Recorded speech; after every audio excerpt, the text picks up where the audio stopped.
कैसे हैं आप सभी। मैं राहुल सारस्वत आप सभी का संस्कृत स्पेस के इस पटल पर स्वागत करता हूं, अभिनंदन करता हूं। जैसा कि आप सभी को पता है कि आप लोग मेरे साथ पढ़ रहे थे तत्पुरुष समास, और उसी तत्पुरुष समास की आज अंतिम क्लास होने वाली है, अर्थात तीसरी क्लास होने वाली है। कौन सी क्लास होने वाली है? तीसरी क्लास होने वाली है। इसमें हम तत्पुरुष समास को खत्म कर लेंगे। जिन लोगों ने अव्ययी भाव वाली क्लास नहीं देखी है तत्पुरुष की, इससे पहले जो दो क्लास हो चुकी है, दो कक्षा हो चुकी है, वो क्लास जिस भी बंधु ने नहीं देखी है वो भी जाकर के वहां देख ले, जिससे आगे की क्लास उनको समझ में आए। तो आज हम बात करेंगे तत्पुरुष की तीसरी क्लास पर। आज हम तत्पुरुष को खत्म करने का प्रयास करेंगे, ठीक है। तो चलते हैं बिना देरी किए हुए। आज हम जो समास की बात करेंगे, इससे पहले हमने जो बात की थी, सबसे पहले हमने बात की थी जो विभक्ति समास था तत्पुरुष का, द्वितीय समास, तृतीय समास, चतुर्थी समास, पंचमी समास, षष्ठी समास, सप्तमी समास। उसके बाद हमने बात की थी कर्मधारय समास की, उसके बाद हमने बात की थी द्विगु समास की। आज हम कुछ समास तत्पुरुष समास को लेकर के उसके बाद उपपद समास की बात करेंगे, ठीक है। तो सबसे पहले आता है कुगति प्रादयः। क्या आता है? कुगति प्रादयः। कुगति प्रादयः में आप लोग देख रहे होंगे कि यहां पर जो है द्वंद्व गर्भक बहुव्रीहि समास है। तो तीन चीज की बात करता है। पहले कहता है कु, प्लस कहता है गति संज्ञक, और फिर कहता है प्रादि। प्रादि से आप समझ रहे होंगे प्रपरा अपसम अनु अव निस निर दुस दुर वि अंग नि अधि अपि अति सु उत अभि प्रति परि उप, ये प्रादि है। इन प्रादि की बात कर रहा है, गति संज्ञा की बात कर रहा है, और को की बात कर रहा है। समझ में आ गया? गति संज्ञा भी किस सूत्र से होती है? गतिश्च से होती है। किस सूत्र से होती है? गतिश्च से होती है। अर्थात प्रादि की दो संज्ञा होती है, एक आपकी गति संज्ञा होती है और चकारात बोल रहा है उपसर्ग संज्ञा भी होती है। तो वही बात कर रहा है कि जो प्रादि उपसर्ग है, प्रादि जो उपसर्ग है, प्रादि की जगह उपसर्ग भी पढ़ सकता था, लेकिन प्रादि पढ़ने में लाघव था, इसलिए प्रादि पढ़ा। तो कह रहा है एते, एते का मतलब है कु, गति और प्रादि, इनका समर्थ सुबंत के साथ क्या होता है? नित्य समास होता है। तो ये ध्यान रखना है कि इनके साथ कौन सा समास होता है? नित्य तत्पुरुष समास होता है। नित्य तत्पुरुष समास होता है। कौन समास होता है भैया? नित्य तत्पुरुष समास होता है। अब देखिए, जो प्रादि और गति है, जो प्रादि और गति है वो क्या है? अव्यय है। क्या है वो? अव्यय है। इसलिए कु भी क्या लिया जाएगा? कु भी क्या लिया जाएगा? कुत्सित अर्थ वाला। क्या? कुत्सित अर्थ वाला जो अव्यय है वो लिया जाएगा। समझ में आ गया? क्या लिया जाएगा? इसका मतलब क्या है कि कु का मतलब एक और होता है स्त्रीलिंग में पृथ्वी। एक कु स्त्रीलिंग भी है जिसका अर्थ होता है पृथ्वी, वो नहीं लिया जाएगा। समझ में आ गया? क्या लिया जाएगा? कुत्सित अर्थ लिया जाएगा। क्यों लिया जाएगा? ये कैसे पता चला कि हमको अव्यय ही लेना है? इसलिए पता चला कि गति और प्रादि ये भी अव्यय है, और इन अव्यय के साहचर्य से को भी क्या लिया जाएगा? अव्यय ही लिया जाएगा। समझ में आ गया? तो कहने का मतलब है तीन चीज, कु, गति संज्ञक और प्रादि, एते सुबंतेन समर्थेन नित्यम समस्यते स च समासः तत्पुरुष समासः। अर्थात इन कु की, गति संज्ञक की और प्रादि की उपसर्ग संज्ञक के सुबंत के साथ, समर्थ सुबंत के साथ समास होता है, और वह नित्य समास होता है। उदाहरण देखेंगे तो आपको पता चलेगा। हमको बनाना है कुपुरुषः। क्या बनाना है? कुपुरुषः। कुपुरुषः जब उदाहरण देखते हैं, देखिए कुपुरुषः जब उदाहरण देखते हैं तब पता चलता है कुत्सितः पुरुषः कुपुरुषः, कुत्सितः पुरुषः कुपुरुषः, ठीक है। कुत्सिता माता, कुत्सिता माता कुमाता, ऐसे ही बनते हैं, ठीक है। कुमाता, कुत्सितः पुत्रः, कुत्सितः पुत्रः कुपुत्रः, ठीक है। कुत्सितः छात्रः, कुत्सितः छात्रः, कुछात्र। समझ में आया कि नहीं? कहने का मतलब ये है कुत्सित अर्थ में यहाँ पर क्या हो जाएगा, समास हो जाएगा। जब समास करोगे तो कु तो अव्यय है, अलौकिक विग्रह में पुरुष रह जाएगा और यहाँ रह जाएगा सु। किस सूत्र से समास हुआ है? तो कुगति प्रादय। कुपुरुषों में किससे समास हुआ है? कुगति प्रादय। कुछात्रों में किससे समास हुआ है? कुगति प्रादय। ठीक है, ध्यान रखना। क्वचिदपि कुमाता न भवति जब हम पढ़ते हैं तो कुमाता में कौन सा समास हुआ है? तो कुगति प्रादय। ये आपको ध्यान रखना पड़ेगा। उसके बाद आप क्या करोगे? प्रातिपदिक संज्ञा करोगे, सु का लोप करोगे, कुपुरुषः। इसकी पुनः प्रातिपदिक संज्ञा करोगे, स्वादि की उत्पत्ति करोगे, बना दोगे कुपुरुषः। तो ये किसका उदाहरण हो गया? ये उदाहरण हो गया कु के साथ। कु के साथ, कु के साथ नित्य समात पुरुष का। ठीक है, तो ध्यान रखना, ये हो गया पहला। क्लियर हो गया? तो कुपुरुषः बन गया। तो कु का उदाहरण यहां पर क्या है? कुमाता, कुछात्र, कुपुत्रः, कुपुरुषः। ये कु के उदाहरण हो गए। जब कु का नित्य समत्सवंत के साथ समास होगा वह भी क्या कहलाएगा? तत्पुरुष समास कहलाएगा। ये बात समझ में आ गई।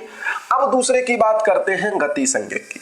तो आपको पता है कि जो प्र आदि उपसर्ग है उनकी गति संज्ञा होती है, लेकिन एक सूत्र और आएगा वो और बताएगा कि कब कब गति संज्ञा होती है। ये सूत्र भी क्या करेगा? गति संज्ञा करता है।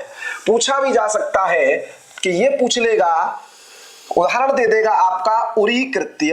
क्या दे देगा? उरी कृत्य। उदाहरण दे देगा शुक्ली कृत्य। समझ में आ गया कि नहीं? उदाहरण दे देगा पटपटा कृत्य। पूछेगा इत्यादि स्थलों में गति संज्ञा किस सूत्र से हुई है, तो आप गतिश्च मत लगा देना, आपको लगाना पड़ेगा उर्यादि च्वि डाचश्च। समझ में आ गया? उर्यादि च्वि डाचश्च, ये आपको बताना पड़ेगा। समझ में आ गया? क्यों? तो ये कहता है उर्यादयः। उर्यादयः कहने का मतलब है एक उरी आदि गण है। क्या है? उरी आदि गण है। उरी आदि गण है।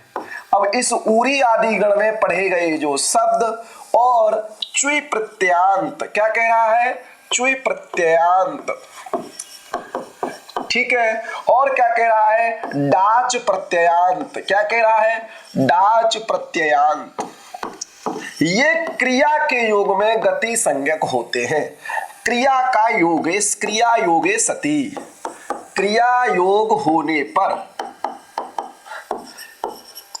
पर गति संज्ञक होते हैं। क्या होते हैं?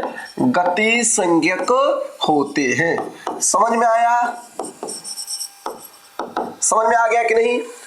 क्या? उर्यादयः च्वयन्ता डाजन्ताश्च क्रिया योगे गति संज्ञासु। सूत्र पर ध्यान देंगे, अर्थ समझ में आ जाएगा। ध्यान रखना, प्रश्न बनेगा उरी कृत्य, शुक्ली कृत्य, पटपटा कृत्य, यहाँ पर किस सूत्र से समास है, तो आपको ध्यान रखना चाहिए उर्यादि च्वि डाचश्च। अर्थात उरी आदि गण में पढ़े गए शब्द, च्वि प्रत्यांत शब्द और डाच प्रत्यांत शब्द, इनका क्या होता है? गति संज्ञा होती है। कब होती है? अगर ये क्रिया के साथ जुड़ जाए। समझ में आ गया भैया? बिल्कुल समझ में आ गया। क्रिया का तात्पर्य यहाँ तिङन्त से नहीं है, क्रिया का तात्पर्य यहाँ धातु से है। समझ लेना, ठीक है? क्योंकि तिङन्त के साथ समास नहीं होगा, तिङन्त के साथ गति संज्ञा नहीं होगी। किसके साथ होगी? यहाँ पर किसके साथ होगी? क्रिया योगी, अर्थात धातु के साथ जुड़ भर जाए बस। चलिए, जैसे हमको बनाना है उरी कृत्वा, जैसे उरी कृत्वा इति उरी कृत्य, उरी कृत्वा इति उरी कृत्य, ये बनाना है। अब यहां आप देखोगे तो उरी गण में पहले का उदाहरण है उरी गण में। उरी गण में पठित है उरी शब्द, क्रिया के साथ जुड़ गया क्री के साथ, तो आप क्या रखोगे? यहाँ उरी शब्द है, उरी के साथ कौन धातु है? क्री। क्री को आपने क्या कर लिया? अक्त्वा प्रत्यय कर लिया। समझ में आ गया? तो आप क्या समझोगे कि जब उरी आदि गण क्रिया के साथ जुड़ जाएगा क्री के साथ, तो इसकी क्या हो जाएगी? गति संज्ञा। और जैसे ही गति संज्ञा होगी तो सूत्र आ जाएगा कुगति प्रादयः। कौन सूत्र आ जाएगा? कुगति प्रादयः। इस सूत्र से क्या हो जाएगा? समास हो जाएगा। समास हो जाएगा, विभक्ति का लुक हो जाएगा। ये तो वैसे विभक्ति है ही नहीं है, दोनों अव्यय ही है। तो उरी कृत्य त्वा रहेगा और समास हो जाने पर समास से अनय पूर्वो ल्यप। ठीक है, अनय समास होने पर क्या होता है, अक्त्वा को ल्यप हो जाता है, समास से अक्तो नय पूर्वो ल्यप। तो यहां पर कर लोगे आप ल्यप प्रत्यय हिरस्वस्य पिति कृत तुक से क्या कर लोगे, तुक का आगम, तो बन जाएगा उरी कृत्य। और अव्यय है इसलिए अव्यय आप सुबह से व्यक्ति का लुक हो जाएगा, बन जाएगा उरी कृत्य। ध्यान रखना कृत्य में क्या है, ल्यप है। क्या है, ल्यप है, ल्यवंत है। क्या हुआ है, तो अक्त्वा प्रत्यय हुआ था, अक्त्वा को समास होने के बाद ल्यप हुआ है। कुछ चीज यहां पर ध्यान रखनी है कि उरी कृत्य की गति संज्ञा किससी है, तो उर्यादि च्विजाचश्च। किस सूत्र से समास हुआ है, तो कुगति प्रादेह से समास हुआ है। तुक का आगम हुआ है ह्रस्वस्य पिति कृत्य तुक, इस सूत्र से समास हुआ है, तो उरी कृत्य बन जाएगा। अब आता है शुक्ली कृत्य। शुक्ली कृत्य कहने का मतलब क्या है, तो ये च्वि प्रत्यांत है। क्या है, च्वि प्रत्यांत। तो आप ध्यान रखोगे च्वि प्रत्यांत, च्वि प्रत्यांत। च्वि प्रत्यांत का उदाहरण क्या है, तो शुक्ली कृत्य। क्या उदाहरण है, शुक्ली कृत्य। शुक्ली कृत्य में क्या है, तो देखोगे आप अशुक्लः शुक्लः संपद्यते, अशुक्लः शुक्लः संपद्यते तम कृत्वा इति शुक्ली कृत्य। ऐसा इसका लौकिक ग्रह कर लोगे, शुक्ली कृत्य। समझ में आ गया, अशुक्लः शुक्लः संपद्यते तम कृत्वा इति शुक्ली कृत्य। सूत्र आपने पढ़ा होगा कृभ्यस्तु योगे, क्री भुहस्ति योगे, क्री और भूर अस के योग में संपद्य कर्तरि च्वि, संपद्य कर्तरि च्वि। इस सूत्र से यहां पर क्या होता है, च्वि प्रत्यय होता है। कौन प्रत्यय होता है, च्वि प्रत्यय। तो आप ध्यान रखिएगा, आपको अगर बताता हूं मैं, देखिए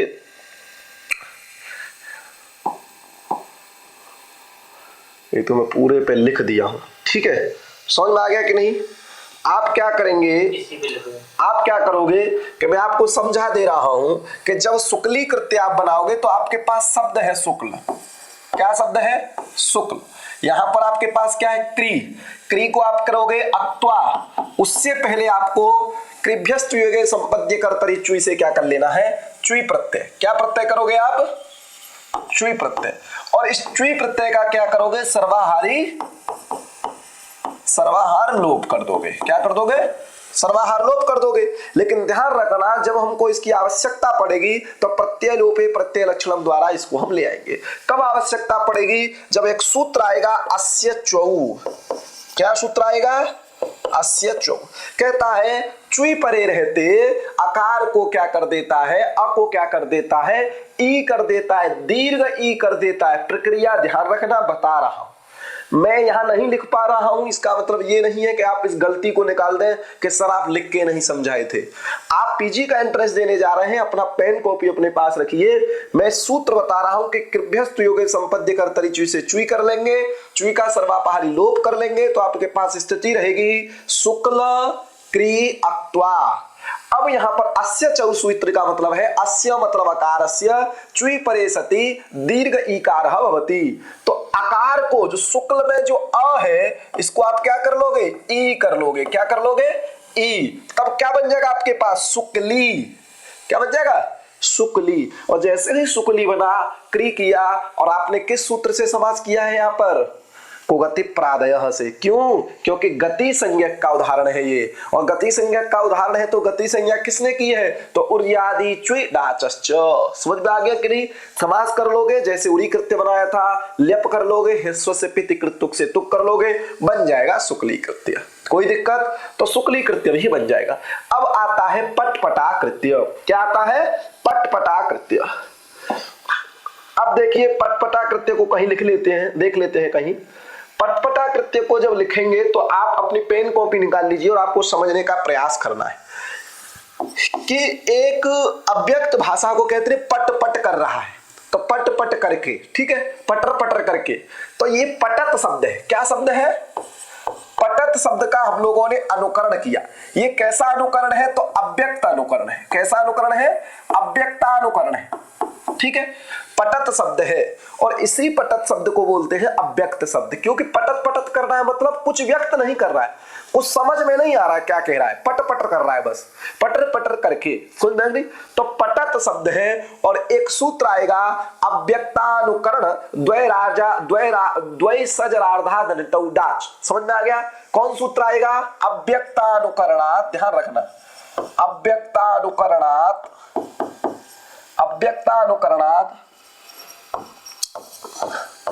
द्वैसज अवरार्धा दनितौ डाच।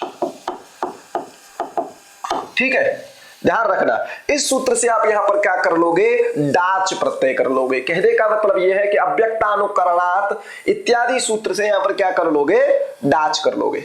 ठीक है, द्वय सज अवरार्धा दनितौ डाच, द्वय की बात करता है, अवर की बात करता है, अर्ध की बात करता है और अव्यक्तानुकरण की बात करता है। इनसे क्या होता है? डाच प्रत्यय होता है। डाच प्रत्यय जो होता है, डाच प्रत्यय की बात ध्यान रखना कि डाच में सिर्फ आ शेष रहता है। क्या शेष रहता है? आ। मां की सबकी संज्ञा हो जाएगी, तो आपके पास आ जाएगा पटत आ। क्या आ जाएगा? पटत आ क्री अत्वा। समझ में आ गया क्या स्थिति हो गई? पटत आ क्री त्वा। क्लियर हो गया कि नहीं? अब एक वार्तिक आती है, डाचि बहुलम द्वे भवतः। क्या है? डाचि बहुलम द्वे भवतः। बार बार बोल रहा हूं, लिख लीजिएगा, डाचि बहुलम द्वे भवतः। इससे क्या हो जाएगा कि डाच प्रत्यय होने पर परे बहुलता से क्या हो जाएगा? दुत्व हो जाएगा। तो पटाकृत्य भी बनता है, इसलिए पट पटाकृत्य भी बनता है। जब दुत्व हो जाएगा तो बन जाएगा पटत पटत आ। समझ में आ गया? पटत पटत आ क्री अत्वा। अब डाच प्रत्यय जो था वो टित था और मतलब डित था और टे सूत्र से डित्व सामर्थ्यात् अवस्यापिर्लोप से अत का लोप हो जाएगा। तो आपके पास बचेगा पटत पट आ, पटत पट आ क्री अत्वा। समझ में आ गया कि नहीं? अब यहां पर क्या होगा? तस्याम मृडितम, इस सूत्र से आमृडित संज्ञा हो जाएगी। किस सूत्र से हो जाएगी? तस्य परमामृडितम, जो द्वितीय होता है द्वित्व में, उसकी आमृडित संज्ञा हो जाती है। जब आमृडित संज्ञा हो जाएगी तो इसी आमृडित संज्ञा को मान करके एक वार्तिक आती है कि द्वितीया आमृडिते डाचे डाचे वक्तव्यम। ऐसी कुछ वार्तिक आती है, उससे क्या हो जाता है? यहाँ पररूप हो जाता है। क्या होता है? पररूप हो जाता है। तो पररूप जब होता है तब स्थिति ऐसी होती है, ध्यान से देखिएगा, यहां रहता है पटत और यहां रहता है पट। समझ में आ रहा है कि नहीं आपको? तो ये बात आप लोग ध्यान रखिएगा। ठीक है, तो यहां पर जो वार्तिक आएगी, वार्तिक है, सूत्र है नित्यम आमृडिते डाचिति वक्तव्यम। नित्यम आमृडिते डाचिति वक्तव्यम, उससे यहां जब पररूप होगा, वो क्या करती है? पररूप। आपको मैं नहीं दिख रहा होगा, बोर्ड दिखना चाहिए। ठीक है, तो क्या हो जाएगा? उससे यहां पर पररूप हो जाएगा। तो पररूप कहने का मतलब है ये त भी प हो जाएगा, तो बन जाएगा पट पट और प्लस यहां रहेगा आ, मिला दोगे तो बन जाएगा पट पटा। बन गया पटपटा। और वही क्री था, अक्त्वा कर लो, ल्यप कर लो, हिरस्व से पित कृत तुक से तुक का आगम कर लो, बन जाएगा पटपटा कृत्य। क्या बन जाएगा? पटपटा कृत्य। तो अब यहां पर बताने का, देखो ये तीन प्रक्रिया है। आप लोग अगर नोट्स लेके बैठे हो तो इनको बना भी सकते हैं। परीक्षा में यहां से जो प्रश्न आएंगे वो आएंगे कि उरी कृत्य, शुक्ली कृत्य, पटा कृत्य, पटपटा कृत्य, क्योंकि बहुल से होता है। द्वित्व क्या होता है? डाच बहुलम द्वे भवतः, बहुलता से होता है। उसके बाद नित्यामृडते डाचित वक्तव्य, इससे पररूप होता है। तो ध्यान रखना आप कि यहां पर गति संज्ञा किससे हुई है? तो उर्यादि चुड़ाचश्च। समास किससे हुआ है? तो कुगति प्रादयः इत्यादि चीजों को आप लोग यहां पर ध्यान रखना। ह्रस्व से पिति कृत से तुगागम हुआ है, डाचि बहुलम द्वे भवतः से क्या हुआ है? द्वित्व हुआ है, और नित्यामृडते डाचिति वक्तव्य, इससे क्या हुआ है? वहां पर पररूप हुआ है। क्लियर हो गया? ये चीज आपको यहां पर ध्यान रखनी चाहिए। चलते हैं आगे। अब देखिए, अब कुछ क्या होता है प्रादियों के इत्यादियों को लेकर के, प्रादियों में से कुछ को लेकर के क्या होता है? विशेष अर्थ में समास होता है। समझेंगे क्या समझना है आपको? तो देखिए, पहला बनाना है हमको प्राचार्य। यहां पर वार्तिक आती है, ये सब वार्तिक हैं, वार्तिक है ये 2 3 4 5, 5 वार्तिक हैं। पहली वार्तिक है प्रादयः गताद्यर्थे प्रथमया, कि जो प्रादि हैं उनका गतादि अर्थों में प्रथमा विभक्ति के साथ क्या होता है, समास होता है। समझ में आ गया ना। प्रादि का प्रथमा विभक्ति के साथ क्या हो जाएगा, प्रथमांत सुबंत के साथ क्या हो जाएगा, समास हो जाएगा। जैसे हमको बनाना है प्राचार्य, प्राचार्य मतलब होता है प्रगतः आचार्य, प्राचार्य, प्रआचार्य सु। अब पूछ लेगा कि प्राचार्य में किस अर्थ में समास है, तो गताद्य अर्थ है। किससे समास है, तो ये मिलाने के लिए भी ऐसे दे सकता है, ऊपर नीचे करके दे सकता है। आप उदाहरण और वार्तिक ध्यान रखिएगा, बाकी मैं आपको बता दे रहा हूं। प्राचार्य जब देगा तो आप समझ जाना कि प्र से शुरू हो रहा है, तो प्रादयः गताद्यर्थे प्रथमया, ये बात। और कहीं पर प्र आपको नहीं मिलेगा। समझ में आ गया। अब आता है, समझ में आ गया कि नहीं, प्राचार्यः प्रादयः गताद्यर्थे प्रथमया, इससे यहाँ पर समास हो जाता है। क्या हो जाता है, समास हो जाता है और बन जाता है प्राचार्य।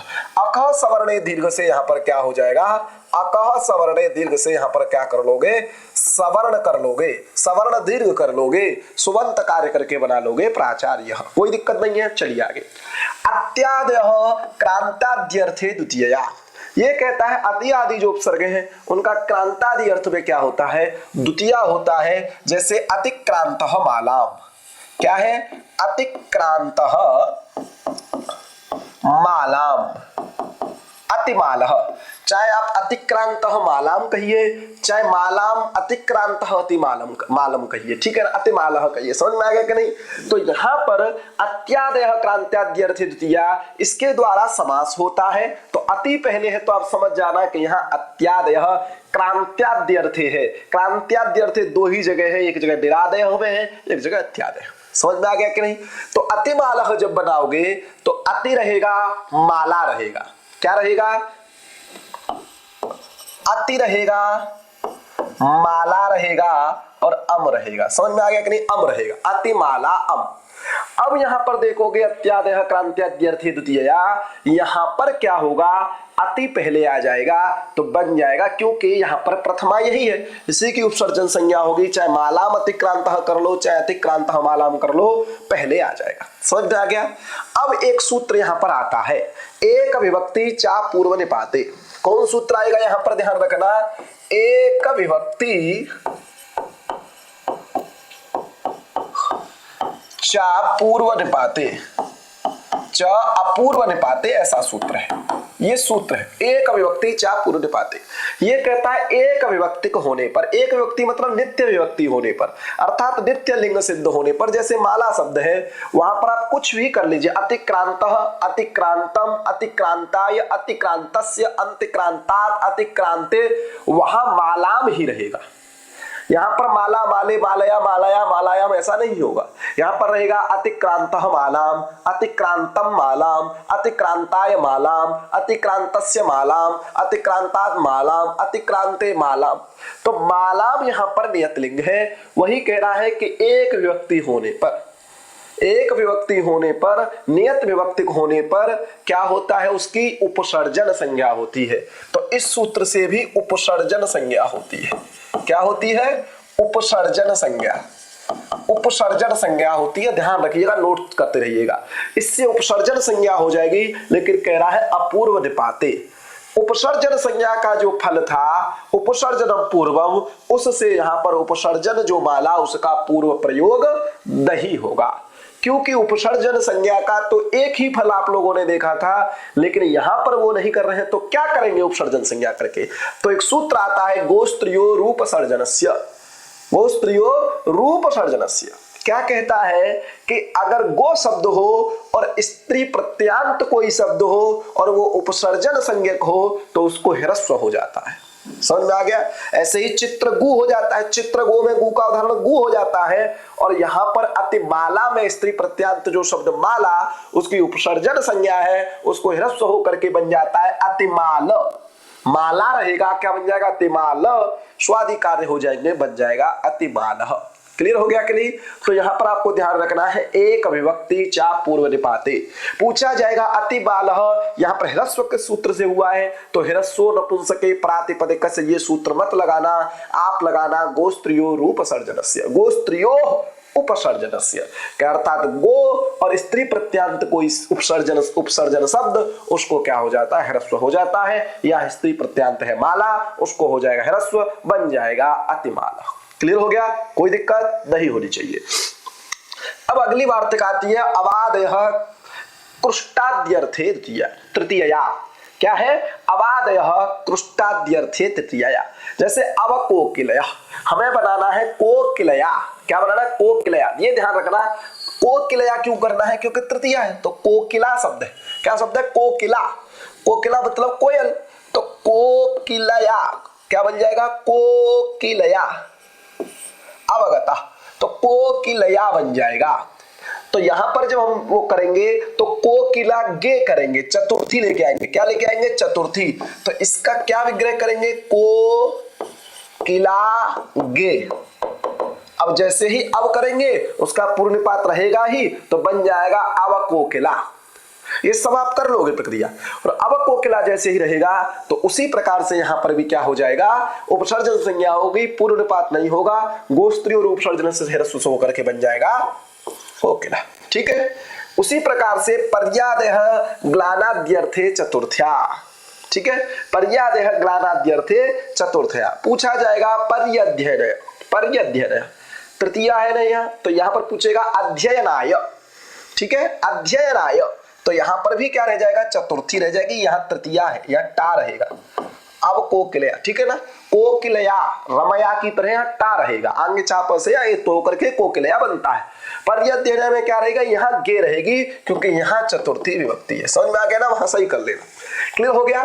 तो पर्यध्ययन में क्या करोगे आप? अध्ययनाय, तो अध्ययन रहेगा, गे रहेगा, तो यहां पर तो कोई दिक्कत नहीं रहेगी, पर रहेगा, अध्ययन रहेगा, एक कोई णची से यण कर लोगे, बन जाएगा पर्यध्ययन। आपसे जब समास पूछा जाए तो ध्यान रखना पर्यादयः ग्लानाद्यर्थे चतुर्थ्या, इस सूत्र से यहां पर क्या हो जाएगा? इस वार्तिक से, ये सब वार्तिक है। ठीक है? उसके बाद आता है निरादयः क्रांत्याद्यर्थे पंचम्या। निरादयः क्रांताद्यर्थे पंचम्या, जो निर इत्यादि उपसर्ग रहने पर क्रांतादि अर्थ में, अर्थात जब उसको अतिक्रमण कर सके ऐसा ऐसे अर्थ में क्या होता है? पंचम्यंत समर्थवंत के साथ समास होता है। तो जैसे कौसाम्ब्याः, क्या है? कौसाम्ब्याः, तो कौसाम्बी से जब आप गसी ले आओगे तो ये पंचम्यंत समर्थवंत हो जाएगा, उसका निर इत्यादि उपसर्ग के साथ क्रांतादि अर्थ में क्या कर लोगे? निष्क्रांतः कौसम्ब्याः, कौसाम्बी से जो निष्क्रांत हुआ है कौसाम्बी से निकल चुका है। ठीक है? तो उसमें भी क्या हो जाएगा? यहां पर इसी वार्तिक से समास हो जाएगा। निष्कौसाम्बी है, नियत लिंग है, एक व्यक्ति चा पूर्व निपात से उपसर्जन संज्ञा, पूर्व प्रयोग होकर के गोस्त्री और उपसर्जन से ह्रस्व होकर के बन जाएगा निष्कौसाम्बी। समझ में आ गया? तो ये वार्तिक इसलिए इंपॉर्टेंट है क्योंकि आपको मिलाने के लिए दे सकता है, उदाहरण के साथ मिलाने के लिए दे सकता है, इसलिए इसको ध्यान रखिएगा। आगे चलते हैं। आगे देखियो, यहां से शुरू होता है उपपद समास। क्या समास होता है? उपपद समास शुरू होता है, यहां से शुरू होता है आपका उपपद समास। उपपद एक संज्ञा है। क्या संज्ञा है? उपपद संज्ञा है। कौन सूत्र करता है? तो तत्र उपपदम सप्तमी स्थम। क्या करता है? तत्र उपपदम सप्तमी स्थम। तत्र से क्या लेना है? कर्मणि इत्यादि। कौन सूत्र है? कर्मण्यण। क्या सूत्र है? कर्मण्यण। क्या करता है ये सूत्र? अण प्रत्यय करता है। कहां किया है? जैसे करोति तिकार, करोति इति कार। समझ में आ गया? सूत्र को समझिए। सूत्र कहता है कि सप्तम्यन्ते पदे कर्मणि इत्यादि, अर्थात कर्मण्यण, इस सूत्र में जो सप्तम्यंत पद है कर्मणि, उसका जो वाच्य स्थित कुंभ इत्यादि, उसको जो तदवाचक जो शब्द, उसकी उपपद संज्ञा होती है। समझ में आया? दोबारा समझिए। सप्तम्यन्ते पदे कर्मण्यण इत्यादि, कर्मण्यण जो सूत्र है, कर्मणि से आपको क्या समझना है? कर्मण्यण, इस सूत्र में जो सप्तम्यंत पद है कर्मणि और उसका जो वाच्यत्वेन स्थित है, वाच्यत्वेन स्थित क्या है? जैसे हम उदाहरण देखेंगे, अण प्रत्यय का तो बनता है करोति तिकारः, लेकिन कर्मण्यन क्या कहता है, कर्म उपपद रहते अण प्रत्यय होता है। तो किम करोति, तो कुंभम करोति इति कुंभकारः, कुंभम करोति इति कुंभकारः। अब कुंभम करोति इति कुंभकारः जब बनाएंगे, कुंभम करोति इति कुंभकारः जब बनाएंगे तो यहां पर देखिए कर्मणि इत्यादौ सप्तम्यंत जो पद कर्मणि, उसका जो वाच्य है कौन हो गया, कुंभ हो गया, क्योंकि कुंभ में कर्म वाच्य है, कर्म वाच्य है उसका। ठीक है, तो क्यों कुंभ में द्वितीय है, स्थितम यत कुंभादि, वही उदाहरण दे रहा है कि यत कुंभादि तदवाचकम पदम कुंभम, उसकी क्या हो जाएगी, उपपद संज्ञा हो जाएगी। तो कुंभम करोति में कुंभ क्या है, उपपद संज्ञक है। कैसा है, उपपद संज्ञक। समझ में आ गया। उसके बाद सूत्र आता है उपपदम अतिंग। ये समास विधायक सूत्र है, कहता है कि उपपद सुबंत के साथ, उपपद के साथ समर्थ सुबंत का नित्य समास होता है। तो उपपद सुबंत कौन हो गया, कुंभ। अब कुंभ में क्या है, कर्म में द्वितीय है, लेकिन कर्तृकर्मणो कृति, जैसे ही इसको यहाँ कारह मिलेगा, क्या मिलेगा, कारह। आप ध्यान रखना, कारह में क्या है, क्री धातु से अण प्रत्यय करके ऋत हो जाएगा, अचोड़िति से वृद्धि करके और परह से र करके कारह बनता है। समझ में आ गया। तो वही कह रहा है उपपद सुबंत कौन हो जाएगा, कुंभ। कर्तृकर्मणो कृति से अलौकिक विग्रह जब आपसे पूछा जाएगा तो कुंभ अम मत करना, कुंभ गस करना, क्री रखना और यहाँ अण प्रत्यय रखना, अर्थात कारसु भी हो सकता है। समझ में आ गया, क्लियर हुआ कि नहीं। तो जब आपसे परीक्षा में पूछे कि इसका अलौकिक विग्रह बताइए तो कुंभ गस रखना, क्योंकि कर्तृकर्मणो कृति से कर्म में यहाँ पर क्या हो जाती है, षष्ठी हो जाती है। अब इस सूत्र से क्या हो जाएगा, यहाँ पर समास हो जाएगा, क्योंकि तत्रोपपदम सप्तमी स्थम, इस सूत्र से यहाँ पर क्या हो गई है, उपपद संज्ञा, और उपपद संज्ञा का फल है उपपदम अतिंग। अतिंगश्चायम समास, अतिंग में ये समास होता है, तिंग में नहीं होता है। तिंग इत्यादि जैसे हम बोलेंगे कुंभम करोति, करोति यहाँ पर नहीं होगा। ठीक है, कुंभकारह में हो जाएगा, क्योंकि वहां पर कृत है। क्या है, कृत है। ठीक है, कृत क्या है, कारह, कृदंत प्रत्यय। ठीक है, तो ध्यान रखना तिंग अंत नहीं है वो। ठीक है, अब यहाँ पर हो जाएगा समास, समासत्वेन प्रातिपदिक संज्ञा, प्रातिपदिक संज्ञा होने से क्या हो जाएगा, लुक हो जाएगा, कुंभकार बन जाएगा, पुनः इसकी प्रातिपदिक संज्ञा और विभक्ति आकर के रुक्त विसर्ग हो जाएगा, बन जाएगा कुंभकार। ध्यान रखना, परीक्षा में प्रश्न कैसे बनेगा कि कुंभकार में कौन सा समास है, तो तत्पुरुष समास भी है, उपपद समास भी इसको बोलते हैं, उपपद तत्पुरुष समास, क्योंकि इसकी उपपद संज्ञा हुई है। पूछा जाएगा उपपद संज्ञा किससे होती है, तो दोनों सूत्र होंगे आपके ऑप्शन में, क्योंकि इन्हीं दो सूत्रों में कंफ्यूजन होगा। पूछेगा तत्रोपदम सप्तमी स्थम से होती है या उपपद मतिंग से होती है, तो उपपद मतिंग ध्यान रखना समास करता है, और तत्रोपदम सप्तमी स्थम से, सप्तमी से जब आप कर्मण्यन को सोच लेंगे तो आप समझ जाएंगे कि यही सूत्र उपपद संज्ञा करता है। तो उदाहरण हो जाएगा कुंभम करोति ते कुंभकार। आगे चलते, समझ में आ गया कि नहीं। अब आता है तत्पुरुषस्यांगुले संख्या व्याधे। ये कहता है कि तत्पुरुष समास होने पर, कौन सा समास होने पर, तत्पुरुष समास होने पर। जैसे अब इसका उदाहरण देखेंगे तो बनता है द्वे अंगुली प्रमाणम अस्य द्वयंगुलम बनाना है।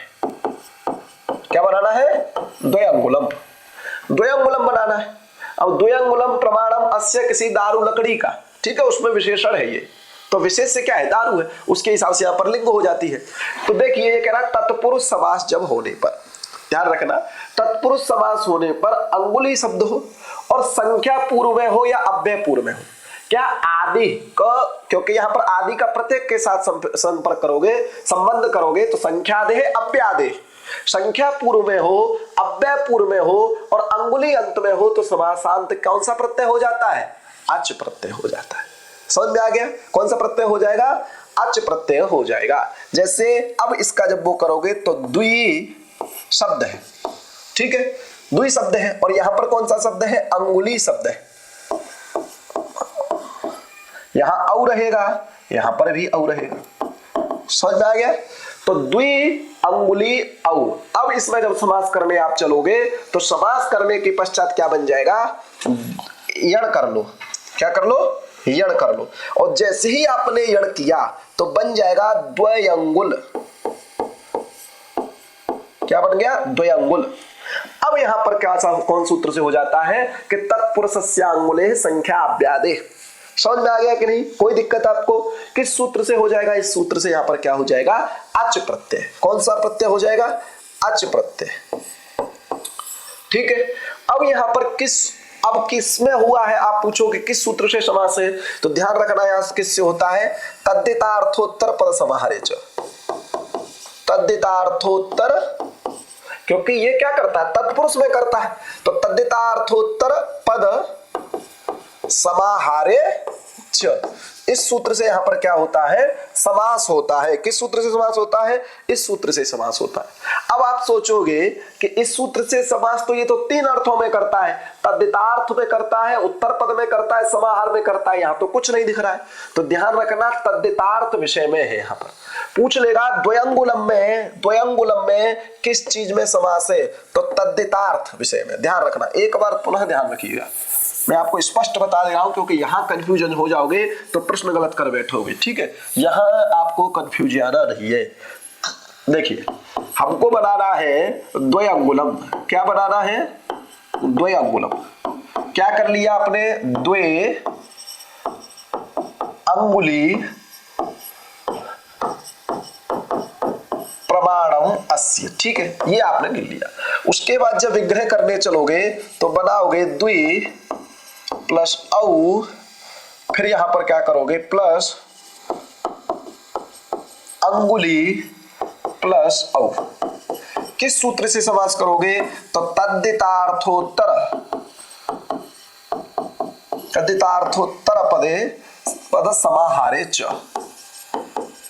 इस सूत्र से समास है। इस सूत्र से भी किस अर्थ में समास है? तो ध्यान रखना, तद्धितार्थ विषयता में। तद्धितार्थ विषयता में। अब तद्धितार्थ विषयता में क्यों समास है? कि तद्धित, मैंने आपको जब बताया था पिछली क्लास में ही शायद, कि तद्धितार्थ विषय का मतलब यहां पर यह नहीं है कि तद्धित प्रत्यय हो गया हो, आगे होने वाला हो। किस सूत्र से होने वाला है? जैसे प्रमाणे द्वैसज दगन मात्र। जब प्रमाणे, कौन सूत्र है? प्रमाणे द्वैसज दगनय मात्रचः। प्रमाणे द्वैसज दगनय मात्रचः। इस सूत्र से यहां पर मात्रच प्रत्यय। कौन सा प्रत्यय है? मात्रच। ये तद्धित प्रत्यय है। तद्धित प्रत्यय की विषयता में यहां पर तद्धितार्थोत्तर पद समाहारे च। इस सूत्र से क्या हो जाता है? यहां पर समास हो जाता है। अब इस मात्रच प्रत्यय का लुक हो जाता है प्रमाणे लो द्विगोर नित्यम। ये सूत्र से द्विगोर नित्यम, इस मात्रच प्रत्यय का लोप हो जाता है। किससे हो जाता है? प्रमाणे लो द्विगोर नित्यम। तब इसी पे आ जाइए कि आप जब समास कर लोगे, समास सत्वात सब कर लोगे, यण कर लोगे, बना लोगे द्वयंगुल। द्वयंगुल बना लिया। उसके बाद आपने क्या कर लिया? यहां पर अच प्रत्यय कर लिया। अच प्रत्यय कर लिया, इत्यादि लोप इत्यादि करके आप बना लोगे द्वयंगुल। बना लिया द्वयंगुल। अब यहां पर क्या होगा? परवल लिंगम द्वंद तत्पुरुषयो। इस सूत्र से यहां पर परपद की लिंग के अनुसार स्त्रीलिंग प्राप्त होगी। क्या प्राप्त होगी? स्त्रीलिंग। क्यों? क्योंकि अंगुली स्त्रीलिंग का शब्द है, अंगुली, इसलिए यहां पर स्त्रीलिंग प्राप्त होगी। तब जा करके यहां पर एक सूत्र आ जाता है। आप देखोगे तो सूत्र आ जाएगा क्या? द्विगोहो प्राप्ता पन्ना अलम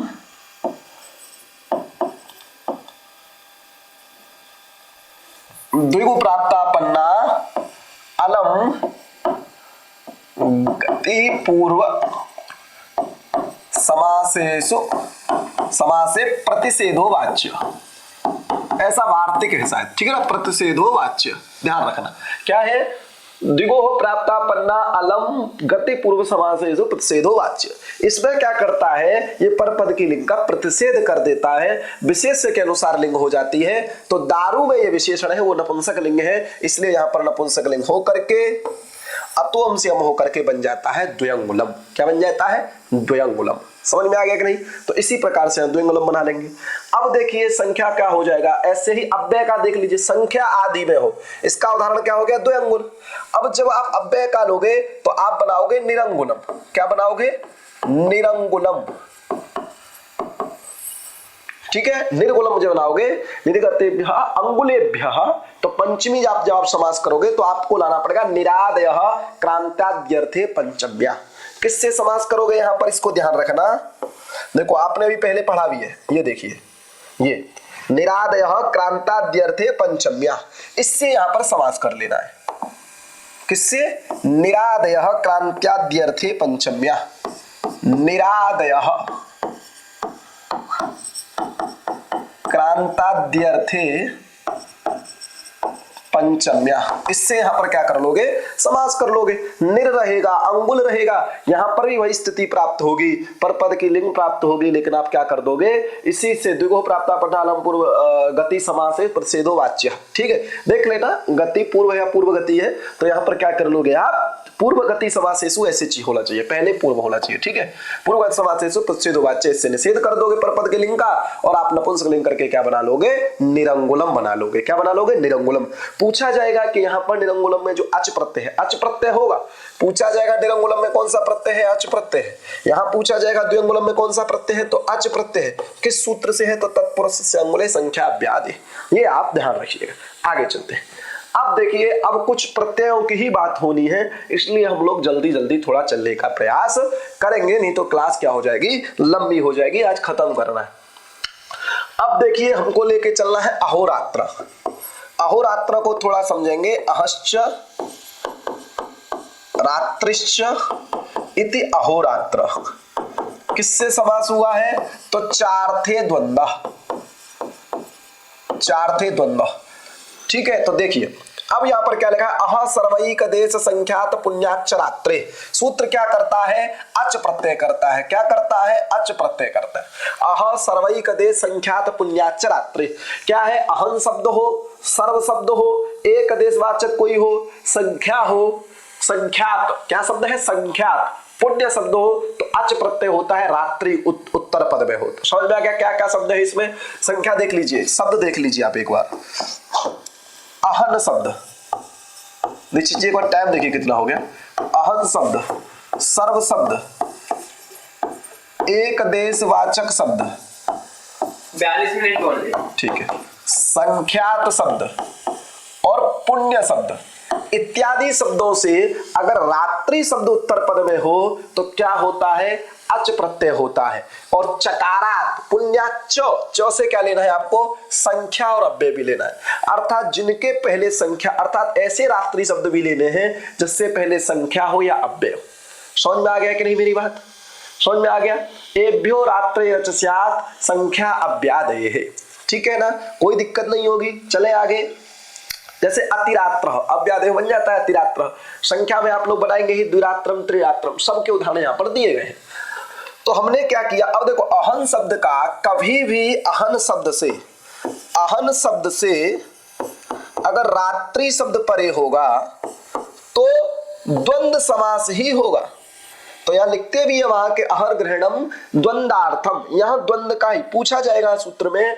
आपसे परीक्षा में अगर पूछ लिया जाए कि अह सर्वैक देश संख्यात पुण्याच्च रात्रे है, इस सूत्र में अहन का ग्रहण क्यों हुआ है, तो अहन का ग्रहण हुआ है कि द्वंद्व में, क्योंकि रात्रि उपपद रहते अहन शब्द के साथ द्वंद्व समास ही होता है, तत्पुरुष समास नहीं होता है। लेकिन प्रक्रिया सर्वस्व का नारायण भट्ट कहते हैं कि यहाँ पर मध्यम पदलोपी तत्पुरुष समास हो जाता है, लेकिन आगे से भट्ट कहते हैं नहीं होगा। समझ में आ गया कि नहीं। तो इसलिए हम मानेंगे कि अहर ग्रहणम इत्यत्र द्वंद्वार्थम, अर्थात इत्यस्मिन् सूत्रे अह इस पद का जो ग्रहण किया है, अहन इस पद का जो ग्रहण किया है वो किस लिए किया है, द्वंद्व के लिए किया है। क्योंकि अहल शब्द से रात्रि उपपद रहते द्वंद्व समास ही होता है, तत्पुरुष समास नहीं होता है। समझ में आ गया। तो बन जाएगा अहोरात्र। अब यह अहन शब्द है, क्या है, अहन शब्द है, रात्रि शब्द है। कौन शब्द है, रात्रि शब्द है। अब अहन शब्द रहेगा, रात्रि शब्द रहेगा, विभक्ति का लुक इत्यादि कर लेना। अब विभक्ति का लुक इत्यादि कर लोगे तो यहाँ नकार को क्या हो जाएगा, रुत्व हो जाएगा। कोई वार्तिक यहाँ पर आती है कि अहन रथ देशांतरेषु रुत्वम वाच्य, इससे यहाँ पर रू हो जाएगा, और रू हो जाएगा तो हसी च से उत्त हो जाएगा, उत्त होने पर गुण हो जाएगा, बन जाएगा अहोरात्रि, बन जाएगा अहोरात्रि। और क्या कर लोगे, अच प्रत्यय कर लोगे। इस सूत्र से क्या कर लोगे, अच प्रत्यय कर लोगे, मिला दोगे लोप करके बन जाएगा यस्वति च से अहोरात्र बन जाएगा। और अहोरात्र जैसे ही बनेगा तो यहां पर प्रॉब्लम आना शुरू हो जाएंगी। कैसे ही प्रॉब्लम आना शुरू होगी कि जैसे ही, क्योंकि यहां पर कौन समास है, द्वंद्व समास हुआ है, प्रॉब्लम आना शुरू क्यों होगी कि नपुंसक लिंग प्राप्त होगी, और नपुंसक लिंग प्राप्त होगी तो तुरंत प्रॉब्लम आएगी। इसके बाद वही सूत्र आपका आ जाएगा जो आपने अभी देखा था, ठीक है।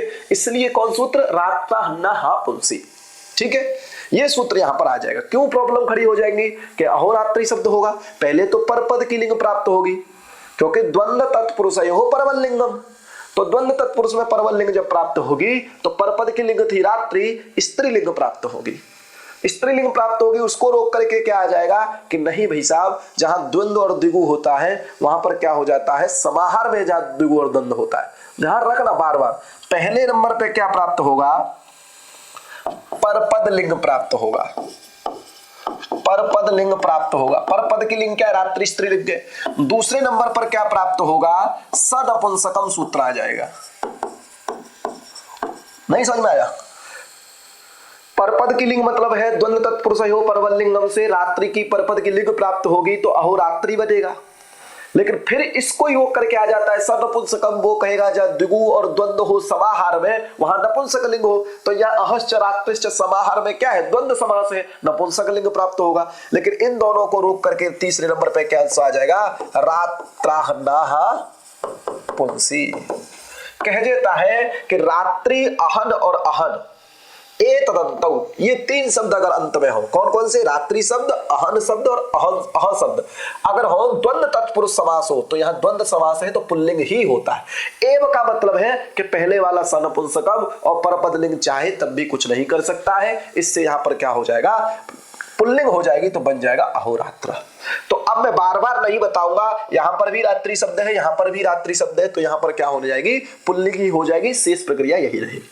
समझ में आ गया। अब सर्वरात्र बनाने सूत्र ध्यान रखना कि अहोरात्र में अहं शब्द से रात्रि शब्द परे होगा तो तत्पुरुष समास नहीं होगा।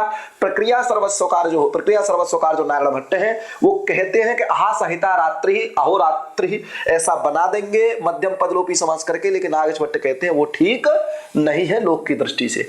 इसलिए इस सूत्र में कहा गया है कि अर्ह ग्रहणम इत्यत्र द्वंद्वार्थम, द्वंद्व के लिए ग्रहण किया गया है। इसलिए चार थे द्वंद्व, इस सूत्र से यहां पर हम क्या करते हैं, समाहार द्वंद्व करते हैं, तत्पुरुष समास नहीं करते। समझ में आ गया। और सनपुंसक से भी जो नपुंसक लिंग प्राप्त होती है वो द्वंद्व को मान के प्राप्त होती है, द्विगु इत्यादि को मान के प्राप्त नहीं होती है। क्लियर हो गया।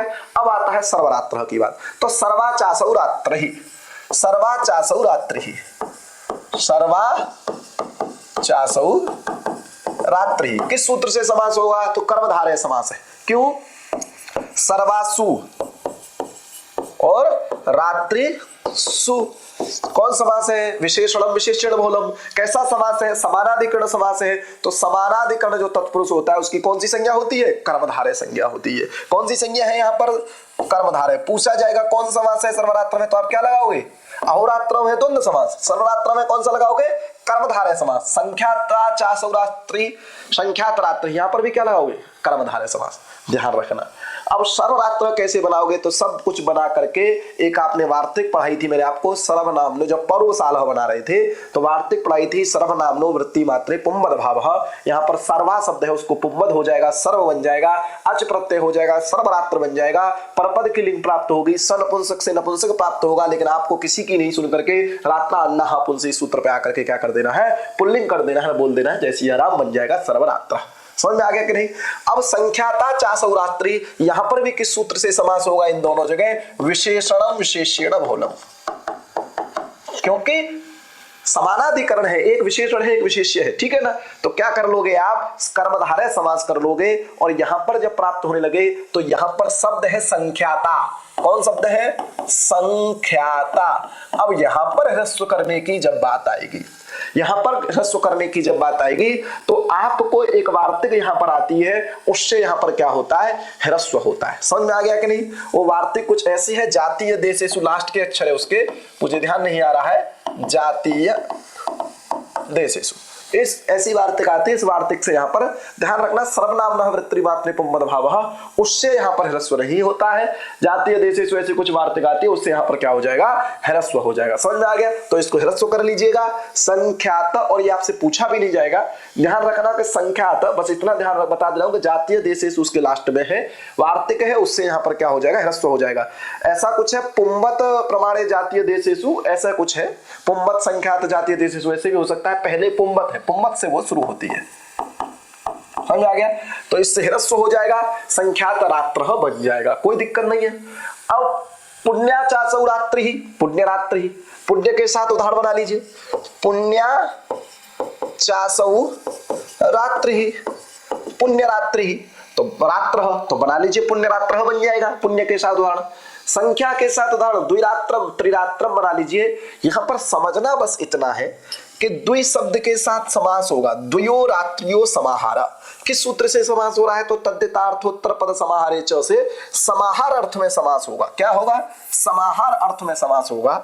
जैसे द्वयोः रात्र्योः समाहार, और जब ये समास आप करोगे तो द्वि रात्रि पर रुक जाओगे अच प्रत्यय करके, तब आपको समस्या आएगी कि यहाँ पर कौन सी लिंग करें। तब आपको ध्यान आएगा कि संख्या पूर्वम रात्रम क्लीवम। अगर संख्या पूर्व में हो तो रात्रि को नपुंसक लिंग ही होती है, अर्थात रात्राः पुंसि, इसका निषेध करके बना देगा द्विरात्रम।